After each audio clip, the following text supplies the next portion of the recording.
করছে দর্শক, যেমনটি দেখতে পাচ্ছেন একজন কোরআন পড়েছিল এবং উনাকে কোরআন পড়ানোর কারণে কিন্তু প্রকাশ্যে কিন্তু মানুষ মারধর করছে দর্শক, যেমনটি দেখতে পাচ্ছেন। কোরআন পড়েছেন কেন, কারণটা বলেন।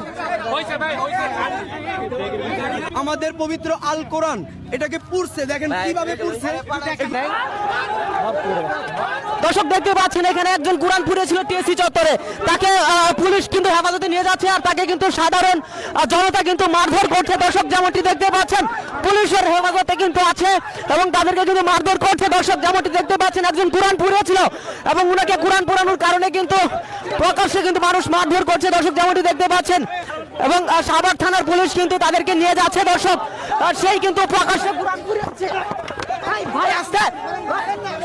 প্রকাশ্যে কিন্তু কোরআন পড়েছিল এবং সেই কারণে পুলিশ, শাহবাগ থানার পুলিশ তাকে হেফাজতে নিয়েছে এবং সাধারণ যে মুসলমান রয়েছেন বা এখানে উৎসুক জনতা রয়েছে তারা কিন্তু তাকে মারধর করেছে দর্শক। দর্শক দেখতে পাচ্ছেন পরিস্থিতি বিপাকে চলে গিয়েছে, পুলিশ তাকে হেফাজতে নিয়েছে। একজন যুবক, সে কিন্তু প্রকাশ্যে টিএসসি চত্বরে কোরআন পড়েছে, তাকে কিন্তু প্রকাশ্যে সাধারণ মানুষ কিন্তু মারধর করছে দর্শক, নারায় তাকবীর দিয়ে কিন্তু তাকে মারধর করছে দর্শক, যেমনটি দেখতে পাচ্ছেন। পুলিশের গাড়িকে আটকে কিন্তু তাকে মারধর করছে দর্শক, যেমনটি দেখতে পাচ্ছেন। রাজধানী ঢাকার টিএসসি চত্বরে কিন্তু একজন